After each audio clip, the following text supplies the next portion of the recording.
ఉమ్మడి మెదక్ జిల్లాలో ఈరోజు ఉన్నటువంటి ప్రధాన వార్తలు ముఖ్యంగా సిద్దిపేట జిల్లాలో బెజ్జంకి పోలీస్ స్టేషన్కి సంబంధించిన ఎస్ఐ కృష్ణారెడ్డి అదే పోలీస్ స్టేషన్లో ఆయన కాంగ్రెస్ పార్టీ నేతలతో కలిసి జన్మదిన వేడుకలు జరుపుకోవడం వివాదాస్పదమైంది.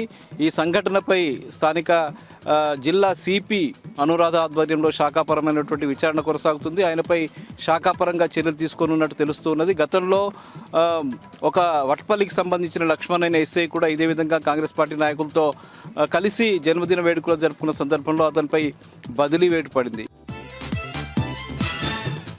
ఇక జిల్లాలో మరో వార్త ప్రధానమైంది.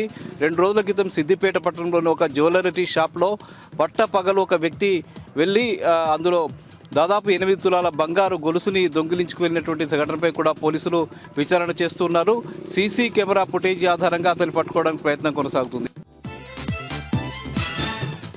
మరో ముఖ్యమైన వార్త ఇదే జిల్లాలో స్వచ్ఛ హీ సేవా కార్యక్రమంలో భాగంగా ఈరోజు వివిధ ప్రాంతాల్లో సిద్దిపేట మున్సిపాలిటీ ఆధ్వర్యంలో పెద్ద ఎత్తున అవగాహన కార్యక్రమాలు జరిగాయి. సిద్దిపేట బాలికల జూనియర్ కళాశాల బాలికల కళాశాలలో ఈ కార్యక్రమాలు జరిగాయి. అట్లాగే వివిధ ప్రాంతాల్లో కూడా మున్సిపాలిటీ ఆధ్వర్యంలో ప్రత్యేకంగా నిర్వహించారు.